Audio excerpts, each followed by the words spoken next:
Good morning.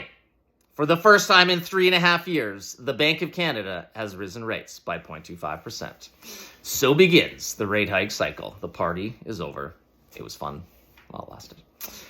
Looking around the world, the conflict in Ukraine, just terrible, terrible stuff that you never want to read about. Obviously weighing on global, the geopolitical landscape and uncertainty around the world. We've seen a rising oil price, commodity prices jumping up since that invasion began. So that's increasing inflationary pressure while weighing on global growth. So you have cost pressure going up, growth slowing down, not a great setup.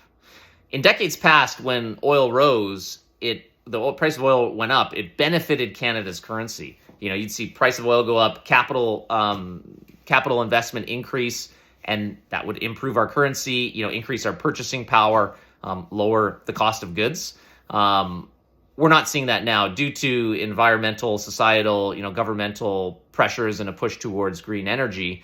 The last time the oil price was above $100, the loonie was about par with USD. Right now we're sitting at 78 cents. So not seeing that same benefit we've seen in years past. Inflation sitting right now at 5.1% for CPI, well above the bank's 2% target. And, the conflict of Ukraine is going to keep that elevated.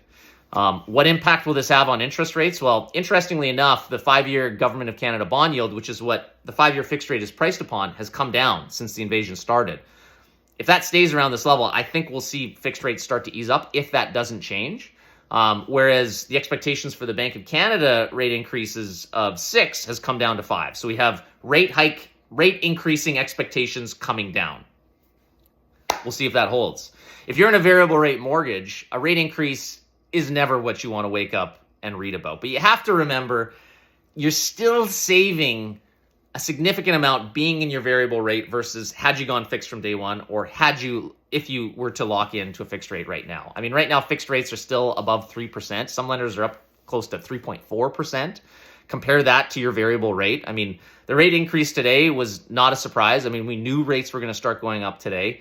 We know that this is not the last one, and we know we're going to see rate increases this year. But again, it's a question of how much we can expect it to increase, and whether locking in is worth it is largely depends on that. If that anxiety is weighing on your variable rate mortgage, get in touch with me. I love running through these scenarios. We can kind of go over how many rate increases you need to see to make sticking in the variable not worth it. And at the very least, you'll walk away from that conversation just knowing you're in as good of a position as you can be in, or that maybe you need to do something.